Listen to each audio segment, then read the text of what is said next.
Coming up on tonight's broadcast, the Mark Sainsbury interview they tried to ban that could bring down TVNZ and possibly the government.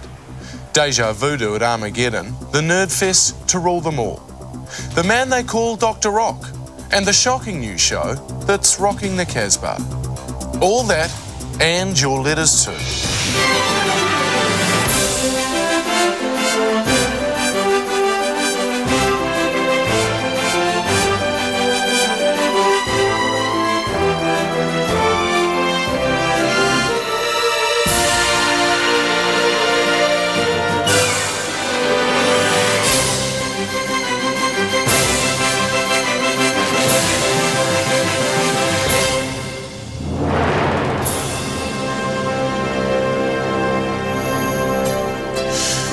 This year was a big one for TVNZ's political reporter Mark Sainsbury. He marked 23 years on air, selflessly filled in while Susan Wood made her historic cash grab. And although he's an unwelcome sight next to a child on a Qantas flight, he then went on to win the Qantas Media Award for Best Current Affairs Presenter.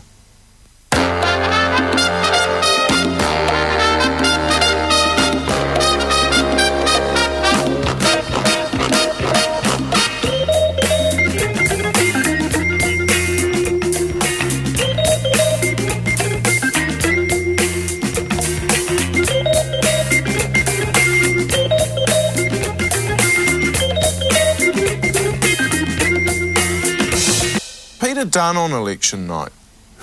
Discuss. Discuss? Discuss.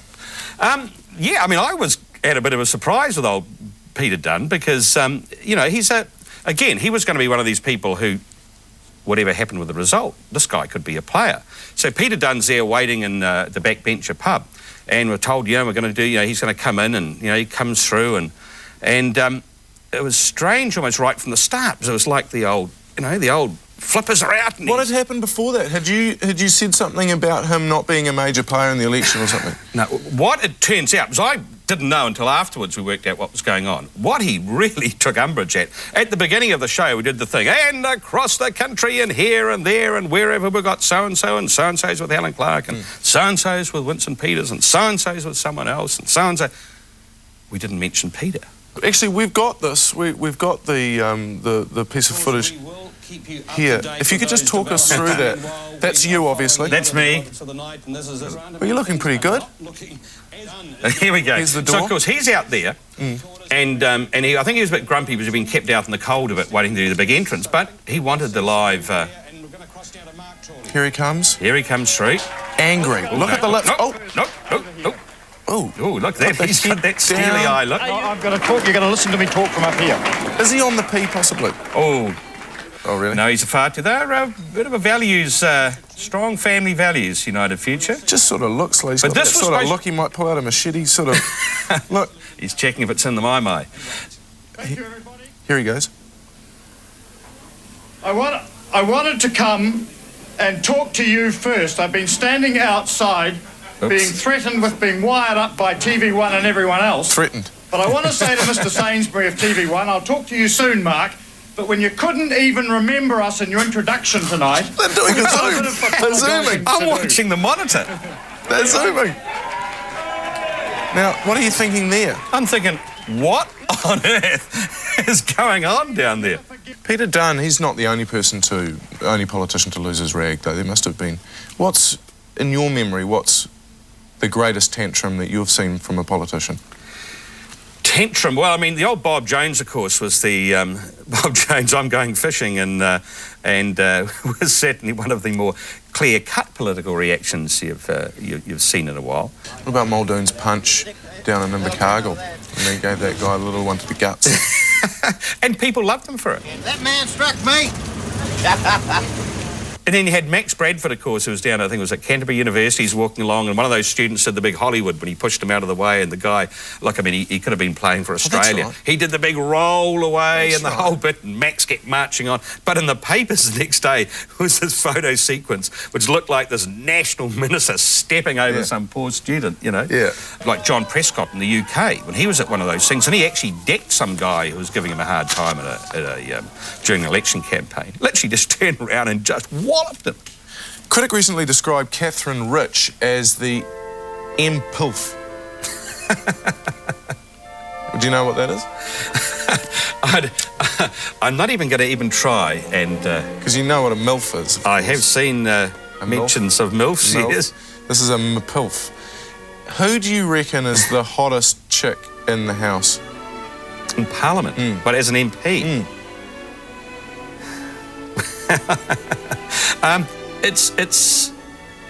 It's how can you sort of put this politely?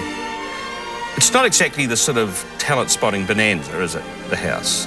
You know, they're all nice, caring. What about if you had to sleep with one of them or die? Either death or sleeping with one of them. The honourable death starting to look pretty good at this stage, I think. Really? Shit, that's saying something. Oh, no, and no reflection on the... Catherine Rich is a bit of an all right. Oh, Catherine Rich, she's a good... And again, she's a good sort, Catherine. Lila? Is Lila even around anymore? No, like we had Lila Hari on election night, but yeah, and Lila's has a... Tidy? Yeah, she has a spark. She's tidy, isn't she? She's a... Weird mouth, but tidy. It's their brains. You're not going to say... No, I'm not. Have you got any good moustache anecdotes? Well, no, it's the only time. I've cut my moustache off once. Do you have people come up to you and you know, say, tell you other stories? Do you have people with other moustaches and... I had to do a story. I had to do a story in the UK on the Handlebar Moustache Club. Good morning, Mr. Sainsbury. The men you are looking at are members of an organisation known as the Handlebar Moustache Club. Your mission, should you accept it, is to infiltrate this shadowy organisation as they meet for their 50th anniversary. These guys had things that came out to here and whatever. But it was a lot longer then, and so that was you were sort of quite accepted, and I was given the most ugly tie I've ever seen in my life as a gift from the Handlebar Moustache Club to sort of really? Take home with me, yeah, as an honorary Yours member. is not specifically a handlebar, is it? It's a half handle. It's a half. Or, apparently the barber told me it's called the General.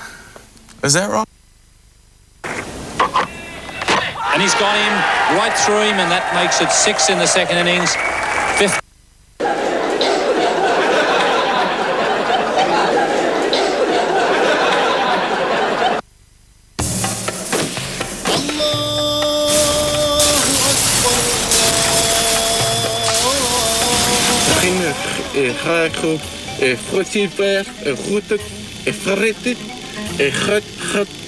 فضل الخيال من اليمن والثانية من وائل من السودان. أهلا بكما في برنامج اليوم بمشاركتين هاتفية.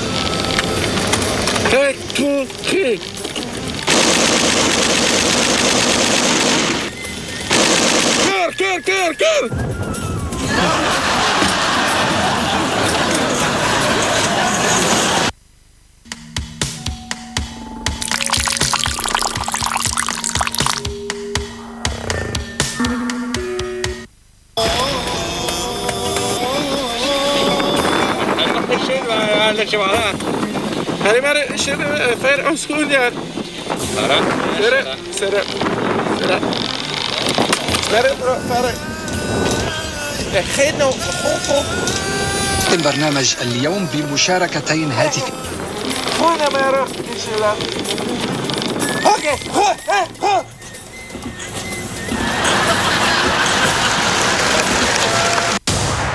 Still to come. The stars of Back of the Y meet the star of Battlestar Galactica. Every year, nerds and sci-fi fans from around New Zealand converge in Auckland for Armageddon, a 3-day festival of fanatical fandom featuring the stars of everything from Battlestar Galactica to Survivor. Rather than hang out with these sweaty freaks myself, I sent along some self-confessed nerds Chris Stapp and Matt Heath to come to grips with the wildly popular pop culture jamboree. Good evening, good people of New Zealand. I'm Matt Heath and this is my counterpart, Chris Stapp. G'day. We're standing here in the heart of the single most beautiful city in the world, Auckland City. Behind me is the Airtower Centre. Inside there is the Armageddon Pop Culture Convention. But let's get one thing straight. We're not here for comic books, cartoons, video games, bubblegum cards, Yoji Mo, Qui-Gon Jinns, Jayla Gaias, Dragon Ball Zs, PSPs, or Star Trek Dolly Wallies. No, we're here to meet one man. The single greatest space pilot of our generation. Apollo. From Battlestar Galactica. Let's go. That's right, we are the biggest fans in the world of the amazing sci-fi 70s space opera Battlestar Galactica and its heroic star, Richard Hatch. In fact, we're such big fans of it, we made our own tribute to Battlestar Galactica, called Bottle Store Galactica. So when we heard Richard Hatch was in town, we knew we had to meet him and show him our stink show. But finding him wouldn't be easy. First, we had to wade through a sea of nerds, art dealers, and hardcore underage gamblers. Armageddon, where fantasy becomes reality. Providing your fantasy is watching a teenage girl act out the opening credits to Final Fantasy VII. This kid came as Dr. Xavier from the X-Men. But before you cynical assholes at home judge these people, call them geeks, nerds, or dorks, stop! Let's take a look at some really stupidly dressed idiots in the community. Like this embarrassing display at a recent fashion show. New Zealand models are notorious for being a bit dowdy, but this one's a pig. And check out this idiot at the races. And there is no excuse for these cum-knuckles. Yep, after seeing these morons, the dudes at Armageddon are starting to look pretty cool. And if you disagree, this guy will waste you. So let's meet one of them. Hey kid. What? Want to come and talk on camera? Oh, awesome. So, what's your name? I'm Jack. What are you here to see? I just like the whole atmosphere of things and Yu-Gi-Oh. Yu-Gi-Oh is shit. You're shit. Something else that's shit is paying $30 for an autograph from reality TV lowlifes like Lex from Survivor. Or Big Tom for that matter. These guys are creaming it. You can almost see the dollar signs in Lex's eyes. We timed him writing his $30 signature. 3 Mississippi, 4 Mississippi, 5. It took 5 seconds. That's $360 a minute. $21,600 an hour. $518,400 a day. Or an unbelievable $189,216,000 a year. No wonder Big Tom's so happy. These survivors are laughing all the way to the bank. Just check out this footage of the two arriving at a local record store with backpacks stuffed with money.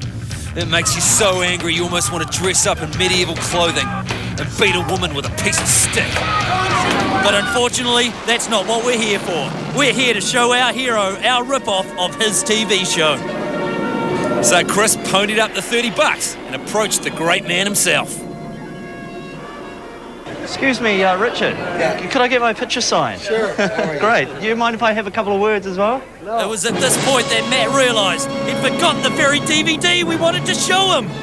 There was only one thing for it. I signalled to Chris to keep him talking and legged it. 7 years ago, I decided that they were bringing back all these other shows, and I couldn't understand why they weren't bringing back Battlestar. Because Battlestar was... The nearest DVD stockist was half a K away. It would be a heroic feat if Matt made it. We dubbed it Mission Galactica. And what an epic mission it would be. Meanwhile, it was becoming apparent that keeping Apollo talking wouldn't be a problem. In fact, shutting him up would be the tricky bit. I got together, went to Universal, researched the rights. Nobody seemed to know much about... I can't even remember the question I asked. Boy, can that man talk. And boy, can Matt run. And while most people would be slightly embarrassed about buying their own DVD, Matt handled it like a pro. And so we went and started with it. What a hero. What a trooper. What a champion.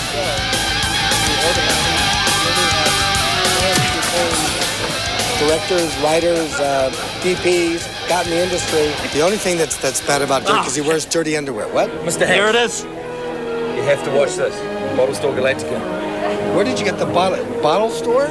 Yeah. Bottle Store Galactica. Because of the bottles of beer. Yeah, exactly. Finally, the moment we'd waited our whole lives for. Finally, Richard Hatch, Apollo, the star of Battlestar Galactica, would see our rip-off. Bottle Store Galactica. Special effects are blowing me away.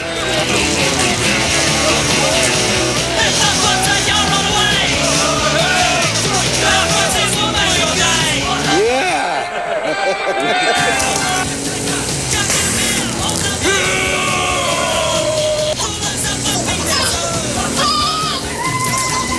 This is better than the original.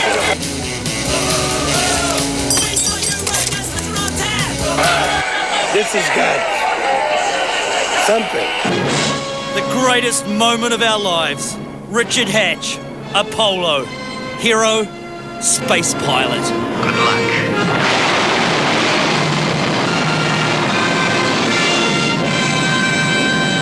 Well, that's it from us at Armageddon. It's been an amazing day. We've met some heroes, we've met some losers, we've met some nerds, some geeks, we've met some people that inspire us, we've met some arseholes, let's face it. But right now, we've got to get this sucker on eBay, so let's go. Fuck you guys. And sadly, Chris Stapp and Matt Heath will be presenting a live countdown to the new year in a special 2-hour show on TV2 on New Year's Eve. Still to come. Good evening, citizens. The man they call Dr. Rock. To the celebrity share market now, and new mum Wendy set to become cheerleader of the nation. Norm fights for the right to sit next to kiddies on planes, Rosa Parks too. Bowden imposes self-imposed media ban by going to the media. Dancing Queen dumps her hubby in search of celebrity baubles. And Longie's expose gets a pointed response from David's sister. Margaret Pope's ability to sum people up so quickly is amazing. She met our mother once. I knew Mum quite well for 45 years, and I still haven't worked her out. Margaret Longie, Oprah. In these days of tightly formatted, focus-grouped arse-wetting radio, it's hard to believe that there was once a breed of DJ who actually chose the music they played, and actually played shit that no one had heard before. Barry Jenkin, or Dr. Rock, was one such DJ. A pioneer of punk who put his career on the line for the music he believed in. These days, Waiheke is riddled with knobs and celebrities like Brian Edwards, John Hawkesby, and all manner of vineyard-owning big noters. It's almost the last place you'd expect to find a man who helped punk up New Zealand back in the late 1970s. Back then, there was no C4 or Juice TV. If you wanted to see cool music videos, there was only one program, Radio with Pictures. Good evening, citizens. The major feature of Radio with Pictures tonight is some Class A rock and roll film clip of this band.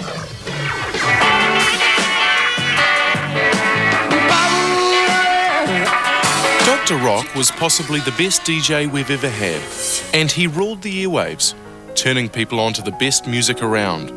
For the Doctor, it was all about the music. So how'd you get the name Dr. Rock? I believe it was Fred Boddicker, who was one of the jocks at Hauraki at the time. And, I mean, I really was pretty much obsessed with music at the time. I didn't really much care about anything else. And I seemed to know a bit more about it simply because I was interested. And I think he came up with that. And, yeah, that's how it worked. That's how it was. Do you ever have people coming up to you and saying, I've got a problem with my foot?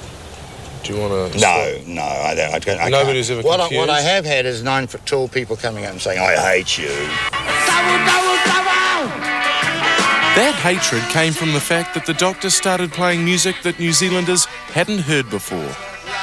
And there's 20 more minutes where that came from. Just a fast view of them there. So stay with us for the material later on.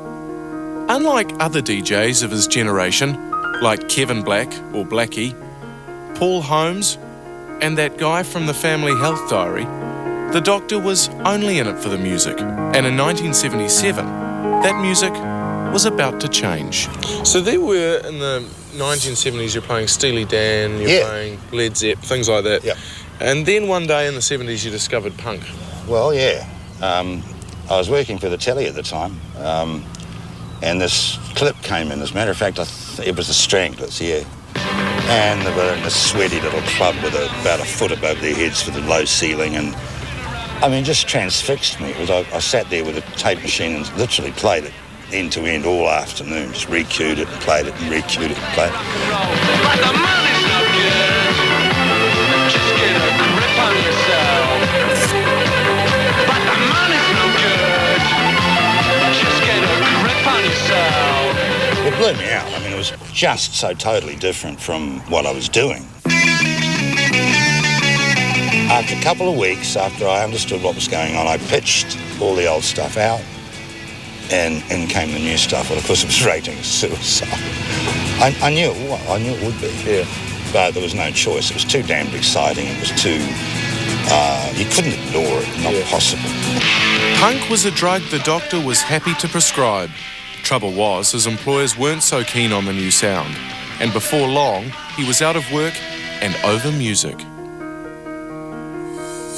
I thought, well, look, if music doesn't want me, then bugger it, I'll return the compliment. And I just gave it up completely. And I went off to Australia and got into the voiceover business. I mean, I always did a few voiceovers here and there. Hot wings. Get them while they're hot.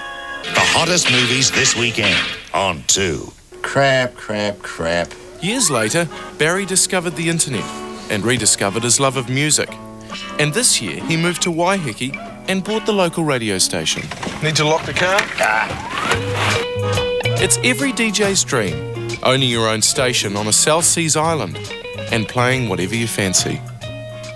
From Flying Nun, who else? 7 o'clock, you're on the beach. At 14 after 7. 7 to 9's the time now. And in Barry's case, more often than not, that means music from the days when punk was like a newborn baby, still screaming and covered in blood. Well, why not? King Kong Frown, 1979. I predict a riot. They were called Snapper.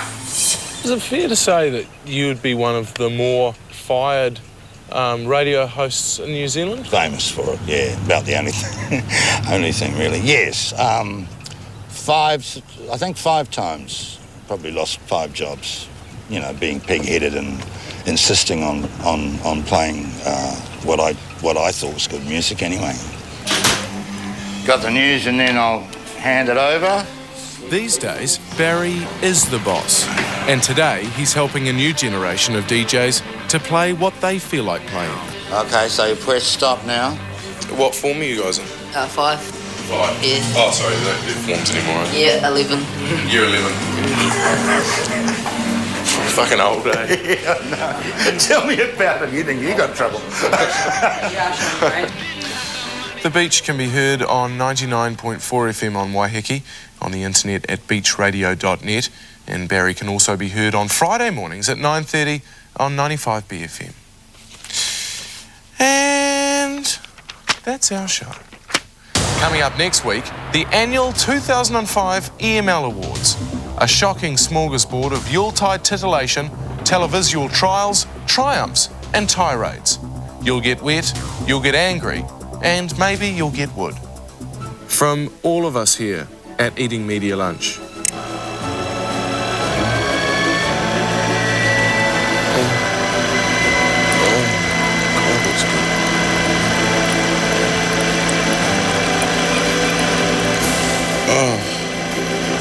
We told Dr. Rock that we wouldn't show this piece of footage from Battle of the Network Stars from 1980, but we simply couldn't resist.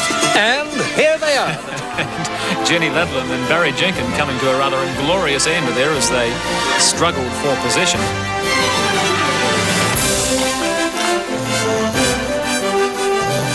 This show was made with funding from New Zealand On Air.